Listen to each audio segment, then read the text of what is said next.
Donald Trump ఈ పేరు ప్రపంచ దేశాలను కలవరపెడుతోంది. ప్రత్యేకించి చైనా, కెనడా, మెక్సికోతో పాటు గ్రీన్లాండ్, పనామా, ఉక్రెయిన్ దేశాలు ట్రంప్ రాకపై టెన్షన్ పడుతున్నాయి. ముఖ్యంగా దేశీయ కంపెనీలకు మేలు చేయాలని, స్థానికంగా ఉద్యోగాలు కల్పించాలన్నది ట్రంప్ లక్ష్యం.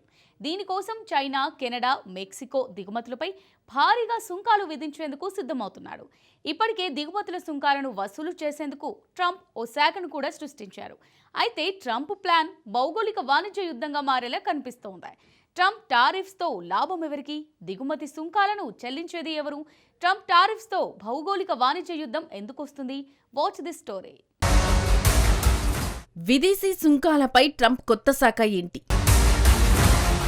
ట్రంప్ సుంకాలతో భౌగోళిక యుద్ధం తప్పదా? ప్రతీకార సుంకాలకు అమెరికా ఎదుర్కోనగలదా? డొనాల్డ్ ట్రంప్ అమెరికా ప్రభుత్వపు కొత్త సంస్థకు ఊపిరిపోశాడు. ఆ సంస్థ పేరు ఈఆర్ఎస్. ఈఆర్ఎస్ అంటే ఎక్స్టర్నల్ రెవెన్యూ సర్వీస్. 20వ తేదీన ఈ ప్రభుత్వ శాఖ పుట్టనుంది. అదే రోజున అధ్యక్షుడిగా ట్రంప్ ప్రమాణ స్వీకారం చేయనున్నాడు.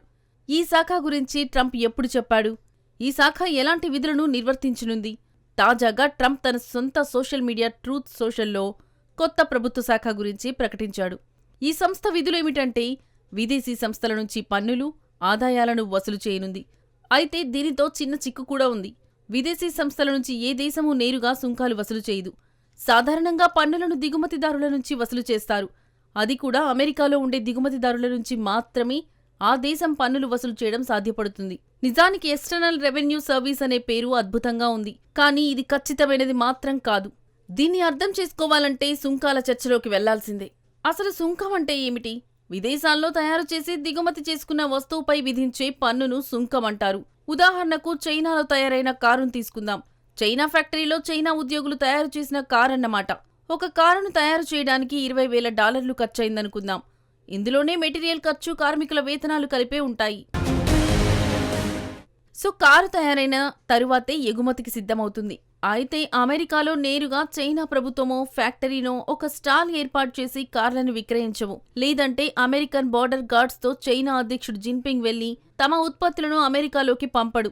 చైనా కార్లను అమెరికాలో విక్రయించాలంటే చైనీస్ ఫ్యాక్టరీ అమెరికాలో ఉన్న పార్ట్నర్లతో ఒప్పందం కుదుర్చుకుంటుంది.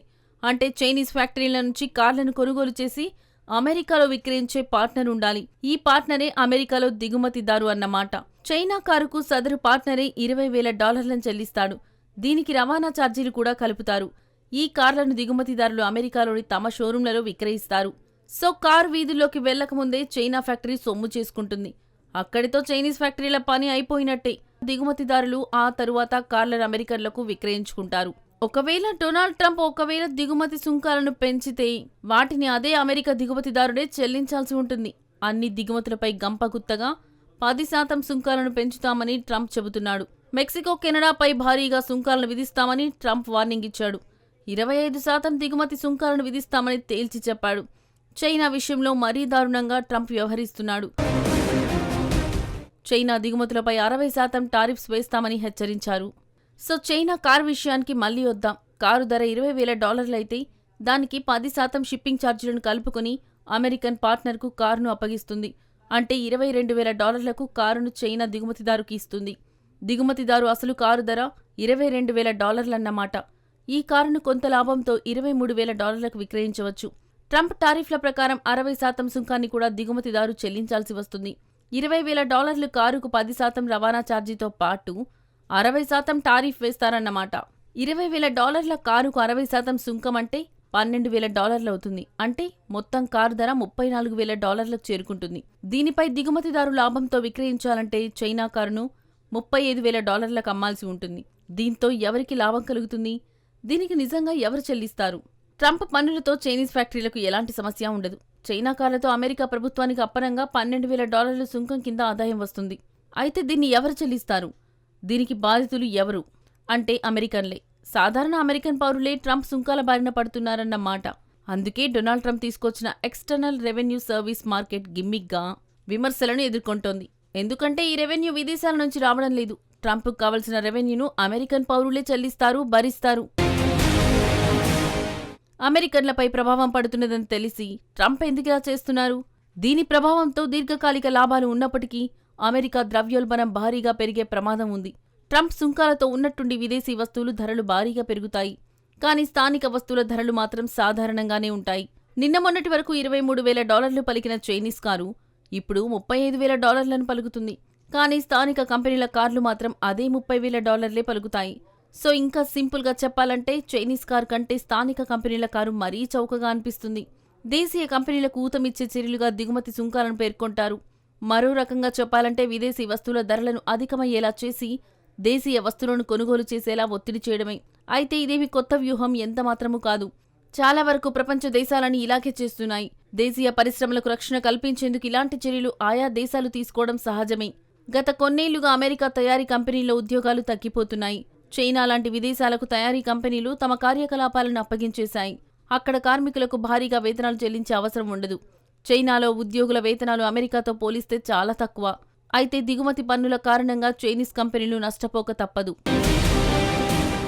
ఇక ముందు విదేశాల్లో వస్తువులను తయారు చేయడంతో అమెరికన్ కంపెనీలు పెద్దగా లాభాలు ఉండవు. సో గత్యంతరం లేక విదేశాల్లోని ఆపరేషన్లను అమెరికన్ కంపెనీలు వదులుకోవాల్సిందే. ఈ నేపథ్యంలో ట్రంప్ సుంకాలపై విదేశాలు ఆందోళన మొదలైంది. ఎందుకంటే ఆయా దేశాల ఎగుమతుల డిమాండ్ పడిపోతుంది. కంపెనీలు తిరిగి అమెరికాకు చేరుకోవాల్సి ఉంటుంది. దీంతో విదేశాల్లోని ఫ్యాక్టరీలు ఖాళీ అవుతాయి. పూర్తిగా ఉద్యోగులను తొలగించాల్సి ఉంటుంది. అందుకే సుంకాలు ప్రమాదకరంగా మారుతున్నాయి. టారిఫ్స్తో లాభాలు నష్టాలు రెండూ ఉంటాయి. అయితే కంపెనీలు రాత్రే ఖాళీ చేయడం అసాధ్యం. సో తక్షణమే అయితే అమెరికన్లకు ద్రవ్యోల్బణం ముప్పు తప్పదు. దీనికి తోడు ప్రతీకారాన్ని కూడా అమెరికా ఎదుర్కోవాల్సి ఉంటుంది. ఎందుకంటే అమెరికా సైతం భారీగా వస్తువులను ప్రపంచ దేశాలకు ఎగుమతి చేస్తోంది. గుడ్డిగా ట్రంప్ సుంకాలను విధిస్తే అమెరికాను కూడా ప్రతి దేశం టార్గెట్ చేసుకుంటుంది. ప్రతీకార సుంకాలను కూడా విధిస్తారు. ఇది భౌగోళిక వాణిజ్య యుద్ధానికి దారితీస్తుంది. ఏ దేశానికి ఆ దేశం తమ కంపెనీలను రక్షించుకునేందుకు మొగ్గు చూపుతాయి. ఫలితంగా భౌగోళిక ఆర్థిక పరిస్థితిలో మార్పు వస్తుంది. ట్రంప్ చెబుతున్న టారిఫ్లతో అమెరికన్లకు మేలు కలవకపోగా ప్రపంచ దేశాలతో కయ్యానికి కారణమవుతుంది. ఇప్పటికే అమెరికా దిగుమతి సుంకాలను విధిస్తే తాము చూస్తూ ఊరుకోమని చైనా హెచ్చరిస్తోంది. ట్రంప్ దిగుమతి పన్నులకు ప్రతీకారంగా తాము కూడా దిగుమతి సుంకాలను పెంచుతామని బీజింగ్ గతంలోనే తేల్చి చెప్పింది. భారత్ సైతం ఇదే అంశంపై అమెరికాకు ముందు నుంచే క్లారిటీ ఇస్తోంది. తమ దేశంలోని కంపెనీలకు ఇబ్బంది కలగనంత వరకు అమెరికన్ పన్నులను స్వాగతిస్తామని ఢిల్లీ చెబుతోంది. లేదంటే ప్రతీకార పన్నులు తప్పవని భారత్ సంకేతాలిస్తోంది. అయితే ట్రంప్ తీరుతో పరిస్థితులు ఎలా మారుతాయోనన్న ఆందోళన ప్రపంచ దేశాలను వెంటాడుతోంది.